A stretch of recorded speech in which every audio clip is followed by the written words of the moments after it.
السلام علیکم ورحمۃ اللہ وبرکاتہ. الحمدللہ کفا وسلام علی عبادہ الذین اصطفیٰ اما بعد. اعوذ باللہ من الشیطان الرجیم. بسم اللہ الرحمن الرحیم. لا تحرک بہ لسانک لتعجل بہ ان علینا جمعہ وقرآنہ فإذا قرأناه فاتبع قرآنہ ثم إن علينا بيانا.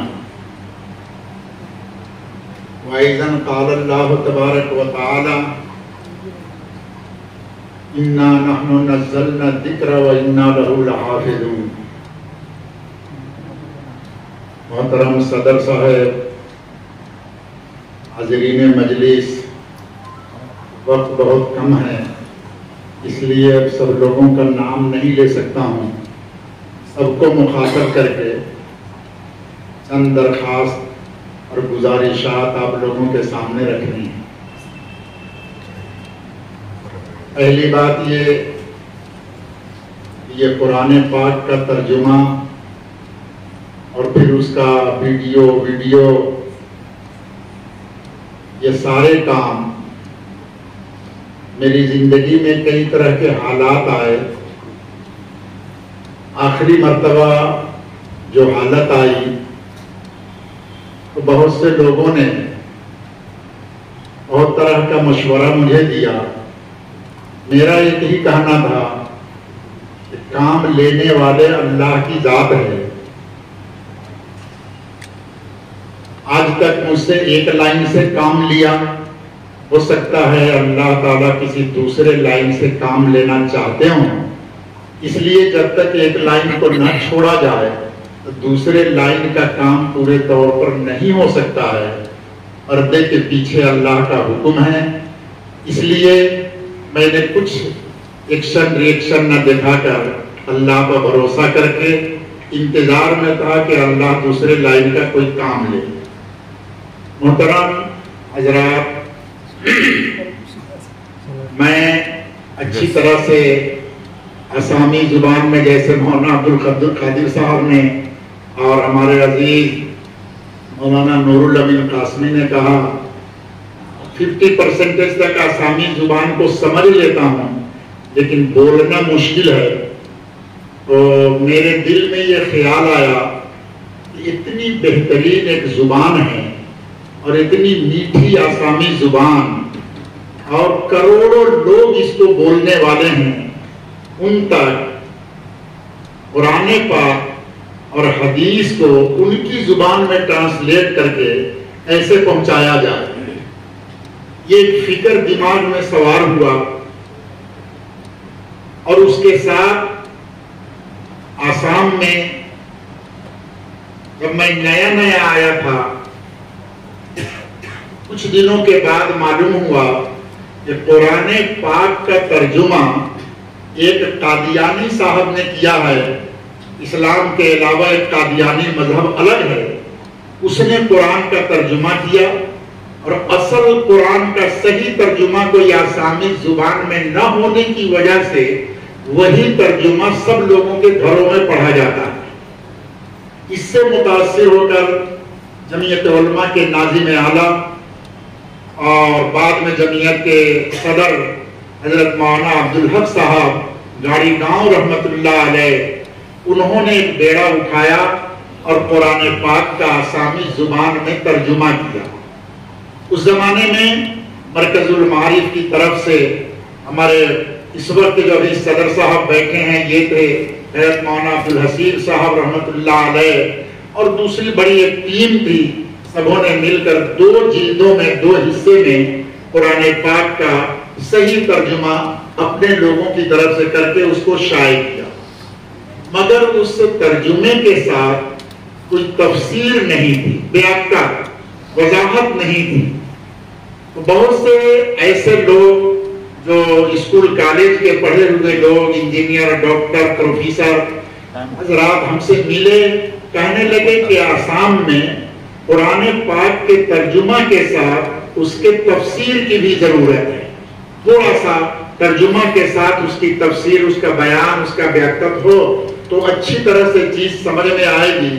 میں نے اس زمانے میں کوشش کیا، تلاش کیا، تو عام متداول کتاب جو عام طور پر ملتی ہیں ان میں بہت مقبول کتاب معارف القرآن ایک تفسیر کی کتاب ہے جو 8 جلدوں میں ہے۔ اللہ کی مہربانی، جب بندہ کوشش کرتا ہے تو اللہ راستے بھی نکال دیتے ہیں۔ حضرت مولانا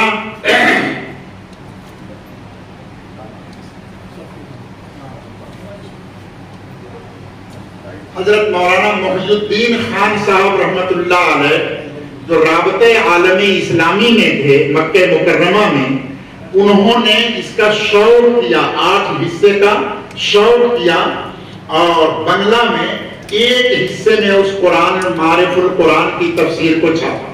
ان کا کاغذ بھی بہت عمدہ، لکھائی بھی بہت باریک تھی۔ میں نے وہ چیز ہمارے آج کے صدر صاحب ماسٹر شمس الحق چودھری صاحب، ان کے گھر میں وہ کتاب ان سے لیا اور اس کو سامنے رکھ کر کے میں نے ارادہ کیا کہ ہم آسامی زبان میں ترجمہ اور تفسیر دونوں کر دیں اس کا۔ اس کے لیے پھر میں نے ایک ٹیم بنائی۔ اس ٹیم میں ہمارے مولانا منصور صاحب دامت برکاتہم اب ضعیف ہو چکے ہیں، معذور ہو چکے تھے، ان کو کھڑا کیا۔ مولانا نور الامین قاسمی، ان کو کھڑا کیا۔ مولانا ہمارے مرکز میں جو تھے لائبریری میں مولانا کامی صاحب سلچر کے رہنے والے تھے، ان کو لگایا، اور پوری ایک ٹیم کو ان کے ساتھ لگا کر یہ اتنا بڑا کام ان کے حوالے کیا اور کہا ہو سکتا ہے کہ قرآن کی یہ خدمت ہم سب کے نجات کا ذریعہ ہو، اس کو دل لگا کر خلوص کے ساتھ پورا کیجئے۔ اللہ کی مہربانی، کئی سالوں کی محنت کے بعد ہمارے یہاں وہ 3 حصے میں چھپی ہے۔ قرآن پاک معارف الحدیث ہم ایک حصہ میں نہیں نکال سکے، اس کی وجہ یہ کہ ان کا کاغذ بھی بہت قیمتی تھا، اتنا دامی کاغذ ہمارے پاس نہیں۔ دوسرا، ان کا لکھا بہت باریک تھا۔ ہم نے لکھا اس لیے کہ تاکہ بوڑھے، ضعیف، مرد، عورت سب لوگ پڑھ سکے، تو لکھے ہوئے حروف کو تھوڑا بڑا کر کے ہم نے چھپوایا۔ اس لیے ہمارا 3 حصے میں آیا، جو معارف القرآن کی تفسیر الحمدللہ اللہ قبول کرے۔ آسام کے اندر سب سے پہلے قرآن پاک کی تفسیر آسامی زبان میں یہ معارف القرآن آ گئی ہے، اور 3 حصہ چھپ گیا۔ وہ باہر اس کے کچھ حصے رکھے بھی ہوئے ہیں، جن کو لینا ہو دیکھنا ہو دیکھ لیں گے۔ اس کے بعد مجھے خیال آیا، خاص طور سے اپنے کچھ دوست احباب نے اشارہ کیا، اور ان میں ہمارے انجینئر صاحب، ہمارے آغا صاحب، اللہ ان کو جزائے خیر دے، بیچارے کے دل میں یہ بات آئی، اور یہ ویڈیو اور ویڈیو کے لیے ایک مرتبہ مجلس میں انہوں نے تذکرہ کیا کہ آسامی زبان کے اندر قرآن پاک اگر کوئی گاڑی میں بیٹھ کے کہیں سننا چاہے ترجمہ، تو چند سورتوں کا تو ملتا ہے، کسی نے سورہ یاسین کا کیا، کسی نے سورہ رحمان کا کیا، لیکن مکمل قرآن 30 پارہ نہیں ہے۔ اگر یہ کام ہو جائے تو بہت اچھا ہے۔ پھر اس کے بعد میں نے، جیسا کہ ابھی ہمارے عزیز نور الامین نے بتلایا، حضرت مولانا بدر بھائی صاحب، بھائی سراج صاحب دامت برکاتہم، اور اپنی پوری ٹیم سے انفرادی اجتماعی طور پر میں نے مشورہ کر کے ہمارے مولانا عبد الغفور صاحب کو لگایا جو مرکز المعارف میں تھے، اور جگہ جگہ اس کی خبر لی۔ تو میں نے دیکھا کہ کام تو بہت مشکل کام ہے، اس لیے کہ قرآن پاک کی تلاوت جو عام طور پر ویڈیو میں ملتی ہے، یہ سب کے سب ایسا ہے، سب کمرشیل ہے، اور سب لوگ اپنا کاپی رائٹ ان کے پاس ہے، ان سے لیا نہیں جا سکتا۔ ہم لیں گے، کمائیں گے، وہ ان کی روزی ہوگی۔ تلاش کرتے کرتے آخر میں مختصراً ہم نے اپنا خود بنایا، اور ہمارے مرکز المعارف میں ہمارے قاری طاہر صاحب ہیں، ان کو لے کر، قاری رضوان صاحب ہیں، ان کو لے کر، اور جزائے خیر دے اللہ مولانا عبد الغفور کو اور قاری رضوان صاحب کو رات بھر رہ کر پورے 30 پارے قرآن کا تلاوت کر کے، لائبریری بند کر کے، ان کا پورا ان لوگوں نے کیسٹ کیا، اور پورے 30 پارے کو کیسٹ کیا اپنی طرف سے۔ اب یہ پورے 30 پارے کی کیسٹ ہونے کے بعد اب آسامی میں اس کا ٹرانسلیٹ آنا تھا، اس کو بھی پڑھ کر کے اس کا وائس آواز آنا تھا۔ اس آواز کے لیے اللہ جزائے خیر دے ہمارے عزیز بچے ہونہار بچے مولانا نور الامین کو کہ مولانا نور الامین نے بڑی کوشش کی اس کے لیے اور پورے 30 پارے کو انہوں نے اپنے آواز میں پڑھ پڑھ کے آسامی زبان میں اس کو تیار کرایا، اس کی کیسٹ تیار کرایا۔ اس کے بعد ان کو آپس میں ملا کر کے پھر ان کا ویڈیو بنانا، یہ کرنا، اس کام کے لیے اللہ تعالیٰ جزائے خیر دے مولانا نور الامین نے میرے پاس، میں نے تلاش کیا کہ کچھ لوگوں کو دو، بہت سارے لوگ آئے، بہت سی پریشانیاں سامنے آئیں، کیسے اس کو کیا جائے، اتنا مہنگا کام، کئی جگہوں پہ بات کیا، کہا کہ 2000 روپے گھنٹہ لیں گے، 1500 روپے گھنٹہ لیں گے، 1000 روپے گھنٹہ لیں گے، اور کتنے میں جا کر کے یہ پورا ہوگا، بڑی پریشانی سامنے آئی۔ اللہ جزائے خیر دے ہمارے حافظ جبیل اور مولانا مرتضیٰ، یہ دونوں ہمارے عزیز ہیں، یہ لوگ تیار ہوئے قربانی دینے کے لیے مولانا نور الامین کی ٹیم بنا کر، اور الحمدللہ انہوں نے کام شروع کیا۔ آج یہ کام 10 پارے تک انشاءاللہ پہنچ گیا۔ میں نے ان سے کہا تھا کہ میں رمضان میں پورا کام کر لینا چاہتا ہوں، لیکن کہا کہ حضور یہ کام اتنا جلدی کرنے کا نہیں ہے، اگر جلدی کریں گے تو سب خراب ہو جائے گا، ٹیکنیکل کام ہے، تھوڑا ٹائم لگے گا، اس لیے 10 پارے کا تو کام مکمل ہوا۔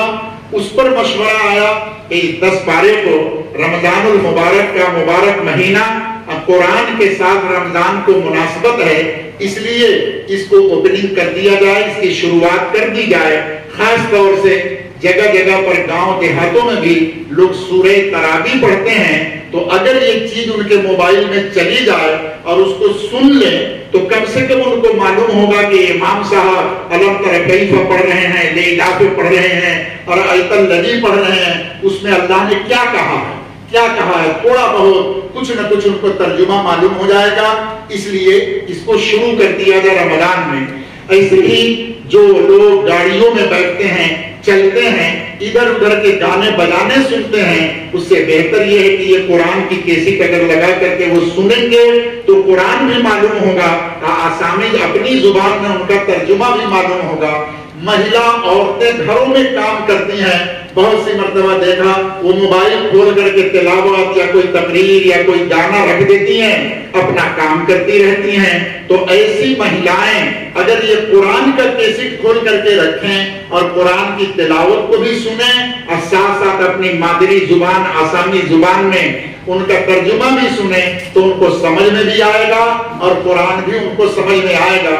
یہ سارے مشورے کے بعد ہوا کہ 5 تاریخ کو ہمارا ارادہ تھا، ہمارے سب کے مربی حضرت مولانا بدر الدین اجمل صاحب دامت برکاتہم، سراج الدین اجمل صاحب دامت برکاتہم، ان لوگوں کو لے کر کے اس کی شروعات کریں گے، لیکن بدر بھائی عمرے میں جانا تھا، وہ عمرے میں چلے گئے، سراج بھائی کی طبیعت خراب ہے، وہ آ نہیں سکے، تو ان لوگوں سے مشورہ کر کے ہم اپنے مرکز المعارف فاؤنڈیشن کے لوگ اور آپ حضرات جو اس علاقے کے گوہاٹی سے لے کر یہاں تک کے دوست احباب ہیں، آپ لوگوں کو لے کر کے یہ پروگرام شروع کیا گیا۔ اللہ اس کو قبول فرماوے، اللہ اس پروگرام کو آگے بڑھاوے۔ اس میں سب سے بڑی بات میرے لیے بہت بڑی بات یہ ہے کہ قرآن کی خدمات، قرآن پاک کی خدمت اور حدیث پاک کی خدمت اللہ کسی سے لے لے یا اللہ کی ہاں مقبولیت کی علامت ہوتی ہے۔ میرے بھائیوں اور دوستوں، میں تو اس لائق نہیں تھا کہ یہاں آ کر یہ قرآن کی خدمت کرتا، محض اللہ کی مہربانی اور اللہ کا احسان ہوا کہ اللہ نے اس کام کے لیے قبول کر کے جس زبان کو میں نہیں جانتا اس زبان میں کام کا اللہ نے موقع نکالا، بہت سے دوست احباب کو جوڑ دیا۔ اللہ سب کو جزائے خیر دے، ہم سب کے لیے اللہ تعالیٰ اس کو صدقہ جاریہ بنائے، اللہ ہم سب کی نجات کا ذریعہ بنائے، اس کے ذریعے سے ہمارے گناہوں کو معاف کرے اور قرآن پاک کی تعلیم عام ہو، پوری دنیا میں قرآن پاک کو پہنچایا جائے۔ اسی کے ساتھ دوسرا خیال ایک آیا کہ بہت سے لوگ انہوں نے قرآن کے بعد اسلام میں دوسرا درجہ حدیث پاک کا ہے، حضور پاک صلی اللہ علیہ وسلم کی حدیث کے سلسلے میں کچھ کتابیں ایسی ہیں جن کا لوگوں نے آسامی زبان میں ترجمہ کیا ہے، مگر حدیث ایسی چیز ہے یا قرآن پاک، جیسے مولانا عبدالقادر صاحب نے فرمایا تھا بتلایا کہ یہ ٹیبل ٹاک کی چیزیں نہیں ہیں، بہت گہرائی سے سمجھنے کی چیز ہوتی ہے۔ قرآن پاک کے ساتھ حدیث بھی ایسے ہی ہے۔ 23 سال کے اندر حضور پاک صلی اللہ علیہ وسلم نے جو کچھ بیان کیا، فرمایا، عمل کیا، امت کو دکھایا، اس کو حدیث کہتے ہیں۔ حالات کے مطابق ایک ایک مسئلے میں دو طرح کی، تین طرح کی حدیث ہے۔ اب اگر اس کا خالی ترجمہ کر کے لوگوں کو دکھا دیا جائے تو لوگ غلط فہمی میں پڑ سکتے ہیں۔ مثال کے طور پر ایک ادھارن ہے، ایک حدیث میں ہے، ماں عائشہ رضی اللہ تعالیٰ عنہ فرماتی ہیں کہ حضور پاک صلی اللہ علیہ وسلم نے کبھی بھی کھڑے ہو کر پیشاب نہیں کیا۔ اگر کوئی آدمی یہ کہے کہ حضور نے کبھی کھڑے ہو کر پیشاب کیا تو اس کی بات کو مت ماننا، یہ جھوٹی بات ہے، آپ نے ہمیشہ بیٹھ کر کے پیشاب کیا ہے۔ ایک حدیث تو یہ ہے۔ دوسری صحیح حدیث ہے کہ حضرت مغیرہ ابن شعبہ رضی اللہ عنہ ایک صحابی ہیں، فرماتے ہیں حضور صلی اللہ علیہ وسلم ایک راستہ پکڑ کے جا رہے تھے، ایک جگہ پر اس محلے کا، گاؤں کا کوڑا کرکٹ اور جبڑا پھینکنے کی جو جگہ تھی وہاں آپ نے پیشاب کیا اور کھڑے ہو کر کے پیشاب کیا۔ یہ حدیث بھی صحیح ہے، وہ حدیث بھی صحیح ہے۔ اب اگر کوئی آدمی خالی ترجمہ پڑھے گا تو وہ آدمی پریشانی میں پڑ جائے گا کہ ایک جگہ تو منع کر رہے ہیں اور ایک جگہ ہاں ہے کہ کھڑے ہو کر پیشاب کر رہے ہیں۔ وہ آدمی سسپن میں پڑ جائے گا کہ ہم کیا کریں، کس حدیث کو مانیں اور نبی صلی اللہ علیہ وسلم کی باتوں کو کیسے سچا مانے ہیں۔ لیکن اس کے ساتھ اگر اس کا تھوڑا سا بیک اپ کر دیا جائے، تھوڑا شرح کر دیا جائے تو چیز آسانی سے سمجھ میں آ جائے گی۔ وہ کیا ہے؟ جہاں حدیث میں یہ آیا کہ حضور صلی اللہ علیہ وسلم نے کبھی کھڑے ہو کر پیشاب نہیں کیا، ہمیشہ بیٹھ کر کیا، وہ عام عادت تھی آپ کی، ہمیشہ ایسے ہی کرتے تھے۔ زندگی میں ایک مرتبہ عذر کی بنا پر آپ نے کھڑے ہو کر کے پیشاب کیا تاکہ قیامت تک آنے والے امت کے لیے ایک راستہ نکل جائے۔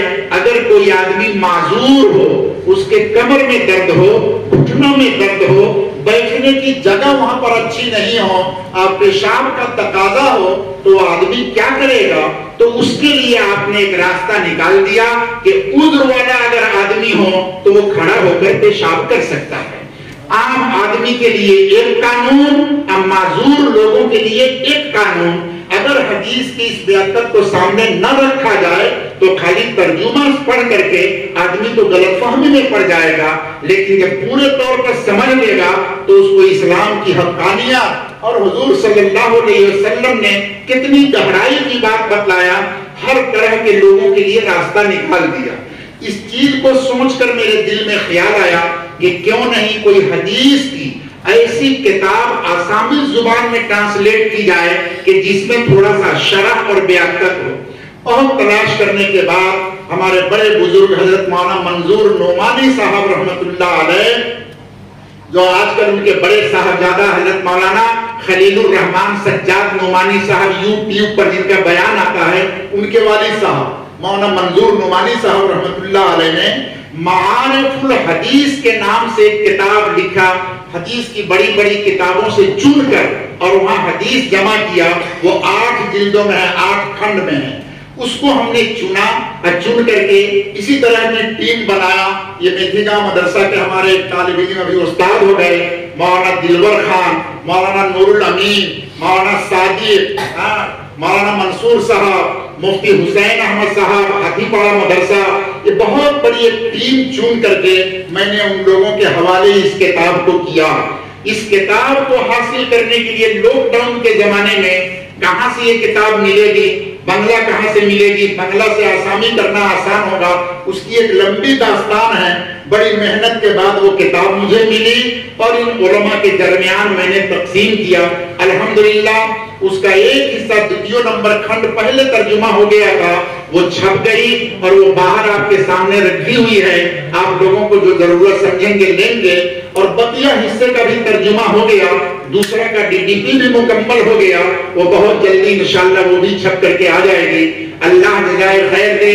ہمارے IT پریس کے مالک عمران عمران کو اللہ جزائے خیر دے، اس بیچارے کے ہمارے پاس تو پیسہ نہیں، کبھی ادھار کبھی نقد کبھی باقی، اس طریقے سے کر کے ہم نے کتاب اس سے چھپوایا، کہا حضور اپنی زبان میں کہا حضور چھپوا دیتے ہیں، بیسیا ہستے ہستے دیں جانے، بیچ بیچ کر کے جیسا جیسا تھوڑا تھوڑا پیسہ ہوگا اس نیک کام میں ہمارا بھی حصہ ہو۔ تو اس طریقے سے یہ تفسیر، یہ حدیث کی کتاب، یہ دونوں چھپوائی گئی، چھپوا کر کے سامنے رکھا۔